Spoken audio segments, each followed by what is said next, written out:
मैं राजेश नारायण आप सभी को अपने YouTube channel all government information पे स्वागत करता हूं। तो दोस्तों आइए आज के ताज़े एवं मुख्य खबर पर नज़र डालते हैं। सीटेट को जेटेट के समान मान्यता, शिक्षा मंत्री व शिक्षा सचिव के बीच संघ की हुई ये वार्तालाप। जैसा कि शनिवार की शाम झारखंड राज्य प्रशिक्षित सहायक अध्यापक संघ राज्य इकाई का प्रतिनिधिमंडल स्कूली शिक्षा एवं साक्षरता विभाग के मंत्री जगन्नाथ महतो, स्कूली शिक्षा एवं साक्षरता विभाग के सचिव राजेश शर्मा, कर्मचारी भविष्य निधि संगठन क्षेत्रीय कार्यालय रांची के अमितेश कुमार, झारखंड शिक्षा परियोजना परिषद रांची के प्रशासकीय पदाधिकारी श्री जयंत मिश्रा से मुलाकात की, जिसमें शिक्षा मंत्री से वार्ता में इन बातों पर विचार विमर्श हुआ। सर्वप्रथम मंत्री जी को राज्य के प्राथमिक व अपर प्राथमिक विद्यालय में 50,000 सहायक आचार्य की नियुक्ति की प्रक्रिया की घोषणा किए जाने पर आभार व्यक्त किया है। सहायक आचार्य के नियुक्ति से पूर्व झारखंड में जेटेट का आग्रह किया गया। साथ ही सहायक आचार्य के नियुक्ति से पूर्व झारखंड जेटेट का आयोजन करने का आग्रह किया गया है, जिसमें राज्य के 49,000 प्रशिक्षित सहायक अध्यापक सहायक आचार्य की नियुक्ति में शामिल हो सकेंगे। राज्य में 6 वर्ष से झारखंड शिक्षक पात्रता परीक्षा का आयोजन न होने से राज्य के 49,000 सहायक अध्यापक एवं 3,50,000 प्रशिक्षित शिक्षक गैर सहायक अध्यापक अस्थायी नियुक्ति का लाभ नहीं मिल पा रहा है। प्रतिनिधिमंडल ने सहायक अध्यापक के लिए आकलन परीक्षा यथाशीघ्र कराने की मांग की है। 2 बर्खास्त सहायक अध्यापकों यानी कि पारा शिक्षकों को शिक्षा मंत्री के समक्ष गोड्डा जिला महागामा के 2 बर्खास्त सहायक अध्यापकों के से मुलाकात कराया गया। षड्यंत्र के शिकार बर्खास्त सहायक अध्यापकों की सेवा वापसी लेने का निवेदन किया गया।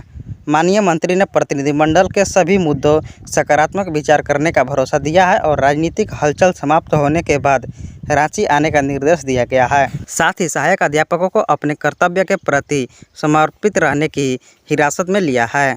वहीं संघ के राज्य प्रतिनिधिमंडल स्कूली शिक्षा एवं साक्षरता विभाग के सचिव राजेश शर्मा से विभाग के कार्यालय कक्ष से मुलाकात किया है। लगभग 1 घंटे की वार्ता में नियमावली में संशोधन, आकलन परीक्षा, भविष्य निधि, सेवा पुस्तिका, कल्याण कोष समेत अन्य मुद्दों पर मांग पत्र के अनुसार सकारात्मक वार्ता हुई है। सहायक अध्यापकों सेवा शर्त नियमावली 2021 राज्य के लागू होने के बाद गैर संवैधानिक अथवा नियमावली के विपरीत सहायक अध्यापकों को बर्खास्त के मामले में सभी बर्खास्तगी को वापस कर नियमानुसार कार्यवाही करने के लिए जल्द ही सभी उपायुक्त, सभी जिला शिक्षा पदाधिकारी, जिला अधीक्षक को पत्र लिखा जाएगा। कर्तव्यहीनता या अन्य मामले में महागामा गोड्डा के 2 सहायक अध्यापकों को मामले से विचार किया जा रहा है। गैर शैक्षणिक कार्य में प्रतिनियुक्त पाकुड़ जिले के सहायक अध्यापकों को गैर शैक्षणिक कार्य में लगाए जाने पर सचिव ने तत्काल संज्ञान में लेकर पाकुड़ उपायुक्त को फोन कर नियम के विरुद्ध शिक्षकों को चेक नाका के प्रतिनियुक्ति समाप्त कर पाकुड़ अनुमंडल पदाधिकारी को स्पष्टीकरण पूछते हुए 2 दिन के अंदर जवाब देने का निर्देश दिया है। पाकुड़ जिले के सहायक अध्यापकों को चेक नाका के ड्यूटी में सभी प्रतिनियुक्ति समाप्त करने के लिए पाकुड़ उपायुक्त को कड़े निर्देश दिया गया है। साथ ही किसी भी परिस्थिति में सहायक अध्यापकों को शिक्षकों को गैर शैक्षणिक कार्य में नहीं लगाए जाने का निर्देश दिया गया है। नियमावली में अंकित प्रावधानों के मुताबिक 40 से 50% मानदेय में बढ़ोतरी से पूर्व सभी सहायक अध्यापकों का सर्टिफिकेट जांच करना आवश्यक था, जिसका पालन नहीं करने के लिए सचिव के स्तर से परियोजना निदेशक को स्पष्टीकरण जारी कर दिया गया है। सहायक अध्यापकों का मानदेय सचिव महोदय के द्वारा रोकने का इनकार किया गया। समग्र शिक्षा अभियान में राशि की कमी के बावजूद अन्य 1 सप्ताह भुगतान का करवाने का आश्वासन मिला है।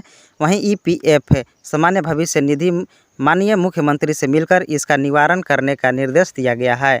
4 से 5% वार्षिक वृद्धि जनवरी से या जुलाई 2022 से निश्चित रूप से वृद्धि किया जाएगा। सचिव के स्तर से सरकार और वित्त विभाग को राशि आवंटन पत्र लिखा जाएगा।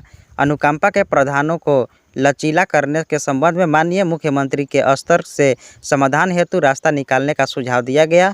यह सरकार के स्तर में कैबिनेट में संशोधन हेतु मामला है। सीटेट को जेटेट के समान लाभ दिए जाएंगे। सचिव महोदय पॉजिटिव दिखे।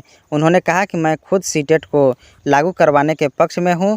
कुछ जेटेट उत्तीर्ण अभ्यर्थियों के द्वारा सरकार के संज्ञान में यह बात हुई थी कि यदि सीटेट को मान्यता झारखंड में दी गई तो झारखंड के जेटेट उत्तीर्ण सहायक अध्यापकों अन्य अभ्यर्थियों को शिक्षक नियुक्ति में कम मौका मिलेगा, जिसके कारण सीटेट को नियमावली में शामिल नहीं किया जा सका है।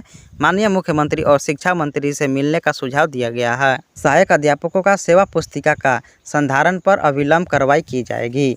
बिहार के तर्ज पर एक 100 अंक की परीक्षा लेने पर सचिव के द्वारा सहमति दी गई है। जैक में 200 अंकों की परीक्षा पर संशोधन होगा। परीक्षा के पूर्व जैक के द्वारा 3 प्रकार का मॉडल प्रश्न पत्र 15 दिनों के अंदर निर्गत कराए जाएंगे।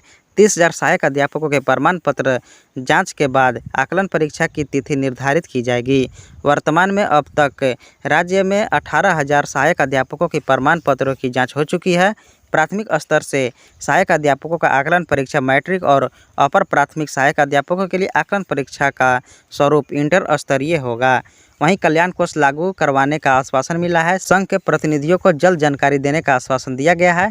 प्रतिनिधिमंडल कर्मचारी भविष्य निधि संगठन के क्षेत्रीय कार्यालय रांची से सरकार पर कर्मचारी भविष्य निधि अधिनियम 1952 के उल्लंघन करने का आरोप लगाते हुए राज्य के 62,000 सहायक अध्यापकों के नियोक्ता झारखंड सरकार से 12% अंशदान करवाने हेतु कर्मचारी भविष्य निधि के न्याय का फरियाद किया जाएगा।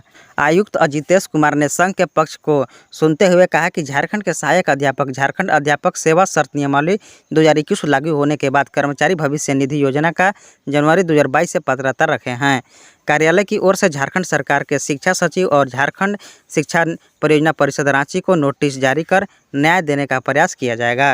राज्य के इकाई प्रतिनिधिमंडल मुख्य रूप से शामिल प्रदेश अध्यक्ष महासचिव विकास कुमार चौधरी, प्रधान सचिव सुमन कुमार, राज्य कोषाध्यक्ष नीरज कुमार झारखंड शिक्षा परियोजना परिषद कार्यालय में प्रशासनिक पदाधिकारी श्री जयंत मिश्रा से मिले। मानदेय भुगतान शून्य बायोमेट्रिक उपस्थिति को बकाया मानदेय। रांची जिले के कई प्रखंडों में अप्रशिक्षित सहायक अध्यापकों का उनके विद्यालय से दूर परियोजना सहित अन्य मुद्दों पर चर्चा हुई। समग्र शिक्षा अभियान में राशि की कमी के कारण मानदेय भुगतान में विलंब की जानकारी प्रशासनिक पदाधिकारी के द्वारा दी गई।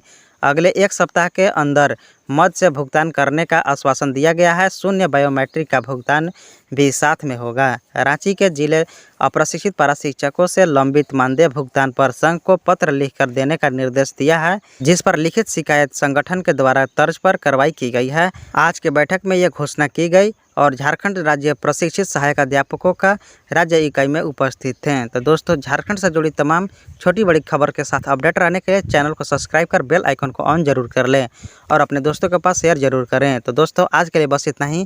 फिर मिलेंगे नए खबर के साथ। तब तक के लिए जय हिंद, वंदे मातरम।